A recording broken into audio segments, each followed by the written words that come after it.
Hello friends, அனைவருக்கும் பணிவான வணக்கங்கள். OMS காயின் யூடியூப் சேனல் உங்களை அன்புடன் வரவேற்கிறது.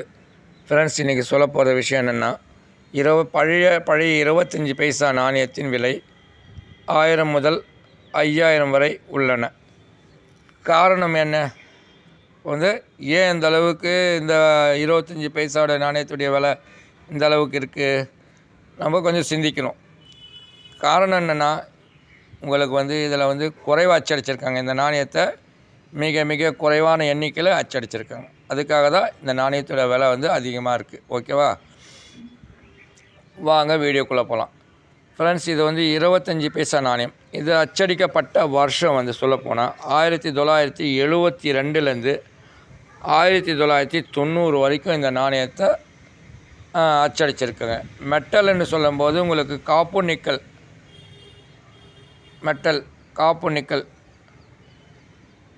ஓகேவா, இதோட எடைன்னு சொல்லும்போது உங்களுக்கு 2.5 கிராம் இருக்கும்.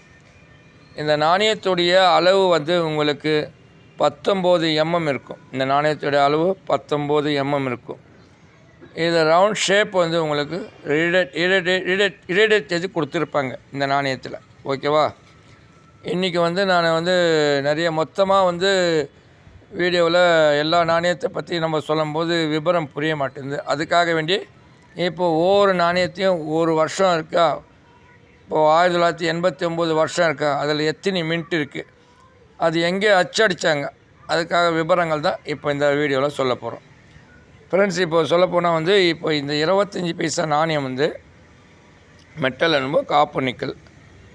இது உங்களுக்கு 1989 வருஷத்து நாணயம் உங்களுக்கு மும்பை நாணய சாலையில் அச்சடிக்கப்பட்டிருக்கு இந்த நாணயம். அடுத்தது சொல்லப்போனால் கல்கட்டா நாணய சாலையில் அச்சடிக்கப்பட்டிருக்கு இந்த நாணயம். அடுத்தது அதே மாதிரி 1989 ஹைதராபாத் நாணய சாலையில் அச்சடிக்கப்பட்டிருக்கு. ஓகேவா, விபரம் புரியுதா உங்களுக்கு நான் சொல்லக்கூடியது? இப்போ 1989, மறுபடியும் சொல்கிறேன், விபரமாக கேளுங்க. 1989 மும்பை நாணய சாலையில் அச்சடிக்கப்பட்டிருக்கு. அது நம்ம எப்படி கண்டுபிடிக்கிறது?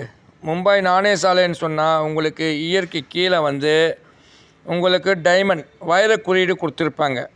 அடுத்து அதே மாதிரி கல்கட்டா மின்ட்டுன்னு சொன்னால் இயற்கை கீழே உங்களுக்கு எந்த மின்ட்டு இருக்காது, எம்டியாக இருக்கும், காலியாக இருக்கும். அதுதான் கல்கட்டா நாணய சாலையில் அச்சடிக்கப்பட்ட நாணயம்.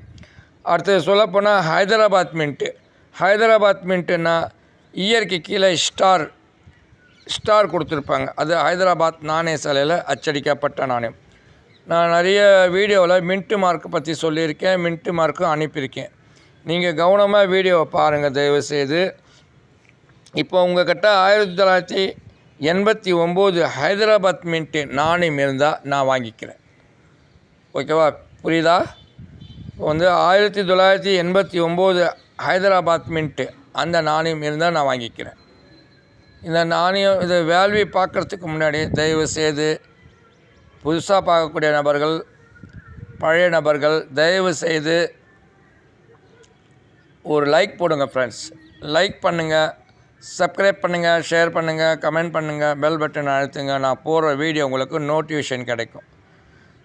காரணம் என்ன சொல்கிறேன்னா, இப்போது ஒரு வீடியோ நீங்கள் தவற விட்றீங்கன்னா உங்கள்கிட்ட இருக்கிறது ஒரு ரேர் காயின். உங்கள்கிட்ட இருக்கிற ஒரு ரேர் காயின் என்ன ஆகிடுது, நீங்கள் தவற விட்றீங்க.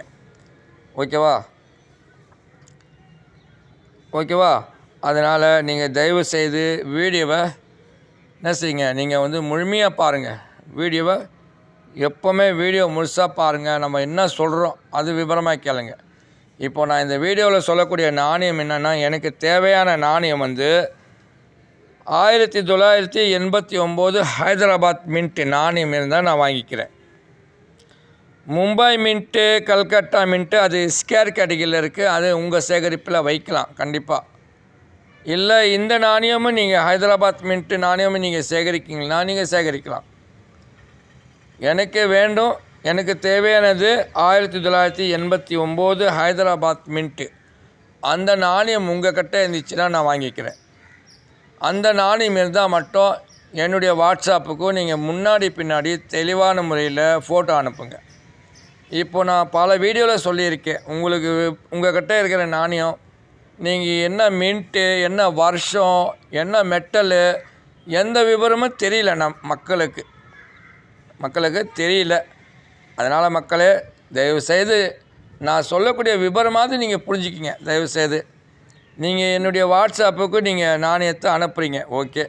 இப்போ இந்த 25 பைசா நாணயம் உங்கள் கிட்ட இருக்கா? வருஷம் சொல்கிறத புரிஞ்சுக்கிங்க.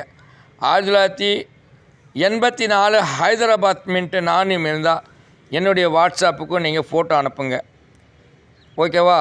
1984. அதுக்கு முன்னாடி 1980 பாம்பே மின்ட்டு, அது ஏற்கனவே வீடியோ பண்ணியிருக்கேன். அந்த நாணயம் இருந்தாலும் எனக்கு ஃபோட்டோ அனுப்புங்க, முன்னாடி பின்னாடி. இப்போது வீடியோ பண்ணிகிட்ருக்கேன்ல, 1989 ஹைதராபாத் மின்ட்டு, அந்த நாணயம் 3 வருஷம் 3 மின்ட்டு, அந்த நாணயம் உங்கள்கிட்ட இருந்துச்சுன்னா எனக்கு தயவுசெய்து ஃபோட்டோ அனுப்புங்க, நான் வாங்கிக்கிறேன், ஓகேவா? இப்போ டீலர் ரேர் கேட்டகிரி இருக்கிறது மட்டும்தான் விரும்புகிறாங்க, அதுதான் வாங்குகிறாங்க, அந்த நாணயம் தான் கேட்குறாங்க, ஓகேவா? இப்போது காமன் கேட்டகிரியில் இருக்கிறது ஸ்கேர் கேட்டகிரி வாங்க மாட்டேன்றாங்க. அதுக்காக சொல்கிறேன் ஃப்ரெண்ட்ஸ், தயவுசெய்து இந்த வீடியோ பார்த்த உடனே தயவுசெய்து ஒரு லைக் போட்டுருங்க ஃப்ரெண்ட்ஸ். வீடியோ பார்த்த உடனே லைக் ஒன்று போட்டுருங்க. வீடியோ பார்த்ததற்கு மிக்க நன்றி.